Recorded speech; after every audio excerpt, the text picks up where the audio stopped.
Estamos hablando con Horacio Robelli, quedó pendiente una pregunta, ¿te la repito o...? No, la entendí. No dije que no la entendiste, podés no acordarte, no te olvides que somos ancianos y hablamos de muchas cosas en el corte.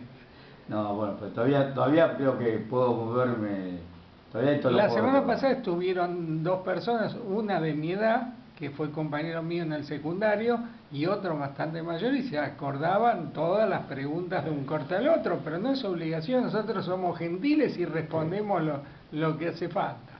Qué grande. Mirá, puede ser que haya habido algún intento de industrialización. Lo que más debe haber habido un intento era de frenar esa locura de la bicicleta financiera, las tasas de interés confiscatoria de capital y de que venían dólares de golondrinas y se pasaran a tasa de interés y se fueran esos dólares después. Pero digamos, puede haber sido esa intención, pero duró menos que un helado al sol, menos que lo que dura un chocolate a la salida de un colegio, digamos, nada, porque fue tan improvisado el planteo que hace Lorenzo Scioli, tan improvisado y tan sin tocar nada, tan sin mover ninguna de las variables que ya habían estado encajonadas por la reforma financiera de 1977, por la ley de inversión extranjera también de 1977, por toda la impronta que le había dado Martínez Dios al gobierno, lo que había sido el liberalismo del gobierno, que más lo tímido que pudo hacer fue como si se le diera vuelta, como que el sistema financiero desconfiaba claramente del gobierno y se le diera vuelta. La corrida ahí se va, Lorenzo llegó por la corrida cambiaria y bancaria. En esa corrida, esa situación la que aprovecha Galtieri para sacárselo encima a Viola y sacarse con Viola toda la camada de vida, porque eran promociones distintas. Eran del ejército los dos, pero eran de promociones distintas. Entonces Galtieri defendía la promoción más joven y estaba muy vinculado a Estados Unidos. Por eso pudo dar el golpe, porque aprovechó esa alianza que tiene con Estados Unidos, porque recordemos que Galtieri fue el de la famosa operación del Mundial del 78, que hay una película inclusive. La fiesta de todos. La de Tucho Valenzuela, que lo quiere matar a Femeni. Recordemos que lo había pensado. Pensé que hablabas de una película. No, hicieron una película ahora con textura. Es del libro Bonazo, en realidad el autor lo saca. ¿Recuerdos de la muerte de Bonazo? Recuerdo de la muerte, el libro Recuerdo de la muerte de Bonazo, o sea que Recuerdo de la muerte de Bonazo, ahí sacó una parte, pero más que nada dice que lo sacó del que había sido el primer embajador, el primer canciller de Kirchner, que había hecho también un libro y también estuvo preso. Bielsa. Pero no en la quinta de Funes, porque él tenía varias quintas en Rosario. Recordemos que Galtieri era comandante en jefe del segundo cuerpo del ejército con asiento en Rosario. En las afueras de Rosario tenía varias quintas donde tenía detenidos y entre esos detenidos lo habían agarrado en Mar del Plata a Tucho Valenzuela, y se acuerda que a Tucho Valenzuela le habían encomendado matarlo a Firmeni. Tucho Valenzuela en México delata toda la operación, dice que inclusive quiénes son los de los servicios que lo acompañaron a él, etcétera, etcétera. Bueno, el que hizo todo esto fue Galtieri, el que había implementado, el que dio la orden para hacer todo esto fue Galtieri, pero Galtieri había tenido también la misma actitud con Estados Unidos en la contra de Nicaragua y también en El Salvador. O sea, preparaban argentinos, represores argentinos para que vayan a Nicaragua y a El Salvador para estar con la contra, para estar con la derecha reaccionaria. Y de esto se olvidan todos los invitados que citan lo mismo. Además, los militares argentinos dieron un golpe en 1980 contra el gobierno constitucional de Bolivia, el golpe de García Meza. Eran todas las acciones que hacían por cuenta de los Estados Unidos, que todavía en el 80 estaba gobernado por Jimmy Carter. Exactamente. Por eso, y Galtieri, en el caso, yo no sé quién dirigía el caso de García Meza, pero en el caso de la contra de Nicaragua y en el caso de la contra de Salvador fue Galtieri. Y el caso acá se hizo una película sobre la vida de Tucho Valenzuela, que fue el montonero que había apresado a Galtieri para que lo mataran a Firmenich y a la conducción de Montonero en México. Todo esto fue una idea de Galtieri. O sea, Galtieri era un hombre que había sido muy funcional al servicio de inteligencia norteamericano, muy funcional al servicio de inteligencia norteamericano, y ellos propiciaron el golpe. Y si no lo propiciaron, por lo menos lo acompañaron, no lo estorbaron, y así fue como lo enfrentaron a Viola, sin un golpe palaciego, cuando está en diferencia del grueso de la población. Nadie puede decir seriamente que los militares argentinos hicieran algo, aunque sea ir al baño sin pedir permiso a los Estados Unidos. Eso opino.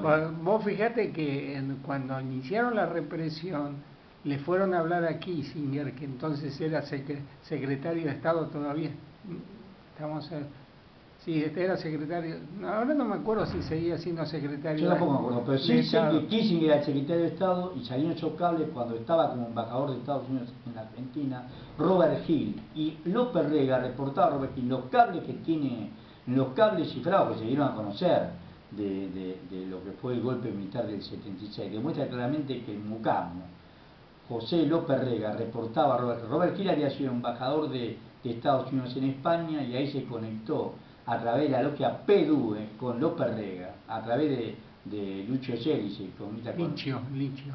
Se conectan con López, están en los cables descifrados de la embajada estadounidense y están las relaciones, los cables que le manda Robert Hill a Kissinger, que en ese momento era el secretario de Estado, estamos hablando del año 75-76, y ahí cuenta inclusive, cuenta esa historia de terror, porque cuentan esos cables que lo publicó Clarín, vaya la redundancia, por supuesto publicó Clarín un solo día y nunca más se tomó, como hacen todo acá, una parte publicó, pero la parte que publicó es la que cuenta cómo le reportaba el Mucamo, José López Rega, a Robert Hill, cuando era embajador de Estados Unidos en España, y cómo después Robert Hill viene acá, viene Perón y viene acá, Robert Hill lo reemplaza al embajador que estaba acá, se llama Lodge, y lo reemplaza a él y lo ponen a Robert Hill, y él, por supuesto, el brujo le siguió reportando a Robert Hill todo lo que Chicho le hicieron con el aval de ellos.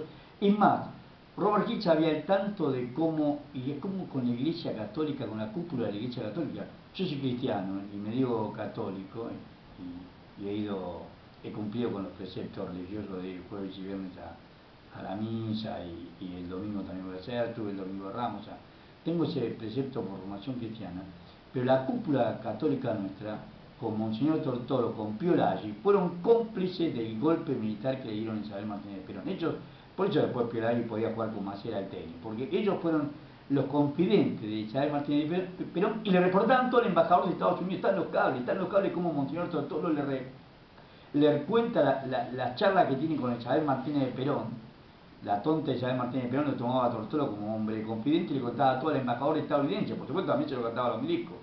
Y lo mismo pasaba con Piolaggi, o sea, todas las personas que confiaba Isabel Martínez de Perón, eran todos reportados, todos tenían la misma terminal en la embajada de Estados Unidos, con Robert Hill de embajador en Argentina y con Henry Kissinger de secretario de Estado, del super canciller de Estados Unidos. La anécdota que yo quería contar, que por no ser metódico como vos no me lo traje anotado, por eso no recuerdo si era secretario de Estado, que los militares le fueron a hablar a Kissinger, creo que era todavía secretario de Estado, y Kissinger les contestó: maten todo lo que tengan que matar, pero mátenlos pronto, maten rápido.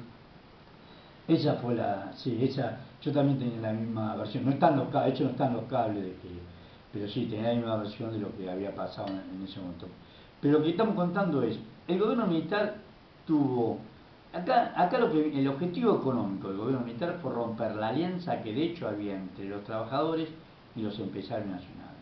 José Bergelba, con todas las limitaciones que uno quiera encontrarle, con todo lo negociado que hizo, con lo de Aloar, nunca se sabía también para quién trabajaba, le daban vinculaciones con la KGB de Rusia, le daban vinculaciones con el Mossad de Israel, le daban vinculaciones con todo el mundo. Era militante del Partido Comunista. ¿Tenés duda de que podía tener vinculaciones con la Unión Soviética? Pero el ingeniero Davie, que estaba en el equipo económico de Helvar, tenía fotos con Fidel Castro, Mao Zedong y los distintos dirigentes de la Unión Soviética por un hombre de muchos años. Pero fue funcional también a nosotros, porque él tenía claro que había que expandir, en Argentina no tenía la soja como tenía ahora, no tenía nada que dedicarse. El tema que teníamos en Argentina después después del peronismo, nosotros tuvimos 30 años glorioso crecimiento, del 45 al 75, gracias igual que el mundo, según dijo. Igual que el mundo, pero nos vinculamos al mercado interno, crecíamos por el mercado interno, ni nos interesaba lo que pasaba afuera. Teníamos altos aranceles, medidas pararancelarias también para frenar las importaciones, entonces crecíamos en base al mercado interno. Pero terminó el 75, ahí viene el golpe militar, destruye el modelo para no reemplazarlo por nada, lo mismo que hace Macri, destruye el modelo kirchnerista para no reemplazarlo por nada, o quiere reemplazarlo por esta mezquindad de la patria financiera, de la bicicleta financiera, que vengan dólares, hagan la diferencia acá y se lo fuguen, un negocio para poco. pero no hay destino nacional, no hay proyecto para toda la población. Por eso Macri sabe que va a seguir habiendo desocupados, va a seguir habiendo pobres, no le quiere pagar los maestros. Bueno, eso va a seguir habiendo porque es el objetivo buscado de su política. El mismo objetivo buscado que tuvo la dictadura militar. O sea, la dictadura militar lo que quiere romper es la alianza, de hecho, que había entre los empresarios nacionales y los trabajadores. Y para eso había que hacer destruir las empresas nacionales. El objetivo fue extranjerizar la economía y hacerla dependiente del capital financiero internacional. La idea de ellos que entraran dólares y que esos dólares se convertían en pesos, lo mismo que hace Macri. Cuando Macri está tomando deuda en dólares para pagar gasto corriente, para pagar salario a los trabajadores públicos o para pagar bienes de consumo a los sectores públicos. Cuando vos tomás y le permite a las provincias hacer lo mismo, tomar dólares, el mecanismo perverso y es el mismo mecanismo que hizo Martínez Dios.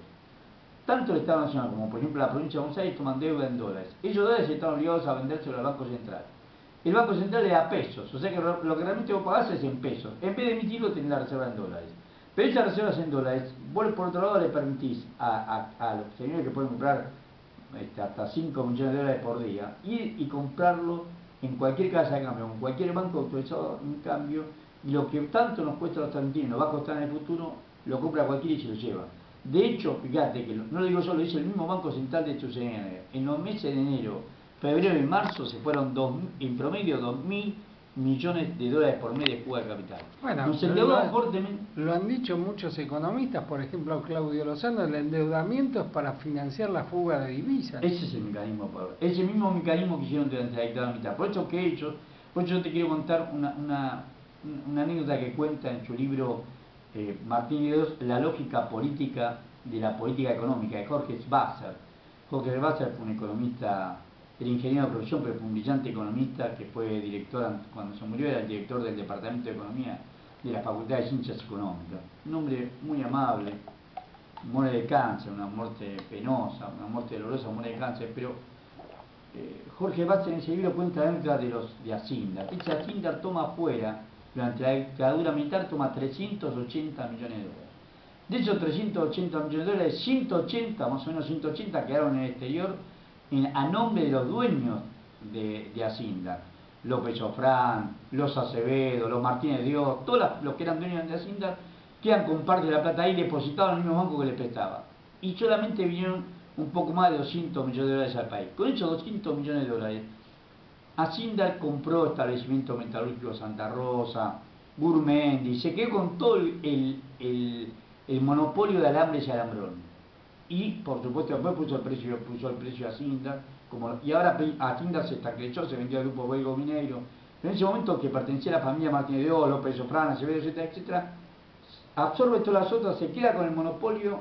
Y cuando viene el final de la dictadura, bueno, no quería contar esto, pero cuando viene el final de la dictadura, pero vamos a poner cualquier y vamos a volver, cuando viene el final de la dictadura lo va a traspasar al Estado Nacional toda esa deuda, con los famosos seguros de cambio que ahora vamos a contar. Pero para tratar de responder a la pregunta inicial tuya, si ese modelo de Sigó quería... Yo no creo que quiso interesar, yo creo que lo que quiso era frenar ese drenaje de fuga de capitales y de tasas complicatorias de capital que había significado el plan de Martínez Dios. Pero te digo, asumió el 1 de abril del 81 y el 1 de diciembre del 81 lo echan y con él lo echan a Viola. Aparece Galtieri en escena y Galtieri quiere volver, económicamente quiere volver al mismo sistema de la patria financiera y lo nombra a Roberto Aleman, que era el hermano de Juan Aleman, el hermano más grande de Juan Aleman, que había sido el secretario de Hacienda y uno de los principales funcionarios del plan Martínez Dios. Y en tren de ser varones que nos gustan las buenas mujeres, el hermanito de Katia Aleman también, la hija menor, una vieja travesura del viejo Aleman padre que tuvo esa hermosa mujer, o era hermosa mujer hace algunos años, en el ocaso de su vida. Bueno, habrá sido un lujo que les habrá dado él, pero los dos hijos que nos dejó, Roberto y Juan Aleman, fueron los principales mentores de ese plan nefasto de extranjerización de la economía, de subordinación del capital financiero internacional y de destrucción de la industria nacional y de destrucción de los trabajadores. Yo lo que quiero contar, en el año cuando vuelve Galtieri trata de hacer ese plan, pero era totalmente contratiempo, inconducente, y ya no le creían porque tenían miedo que se volviera a pasar otro Sigó, que a Aleman lo reemplazó otro Sigó, que de vuelta no le eran confiables ni siquiera para hacer la bicicleta financiera. En medio de todo ese interín, había ya... Los trabajadores ante el golpe militar reaccionaron en forma pasiva. Es cierto que desaparecieron comisiones gremiales internas enteras, Ford Motor, Artaza, en Molino Río de la Plata. Es cierto que fue brutal, Mercedes-Benz, es brutal. Hay claros ejemplos, está el libro Nunca Más, donde muestra claramente que comisiones gremiales internas desaparecieron. Esto es cierto, pero en conjunto los trabajadores no tuvieron una política de enfrentamiento a la dictadura militar. Sí había quite de colaboración, boicot, pero era menor. Digamos, aceptaron mansamente la fuerza de las armas. Desarmados como estaban. Pero ya en el 81, cansado de la dictadura militar, ya había y aparece en la CGT Brasil, la CGT se vive en Azopardo, donde estaba Triaca, el papá de Tetonto. Sí, y otros tantos Y otros trampas, sindicalistas de la peor calaña que hubo siempre. Cuánta burguesía había. Yo en eso tengo una anécdota que no me olvido nunca más, del libro del anuncio. Dejala para después del Bueno, corte, porque estamos en el momento y si no te acordás te lo recuerdo yo, que tenés que ir por la anécdota que tiene que ver con los sindicatos cuando retomemos cuando retomemos el programa.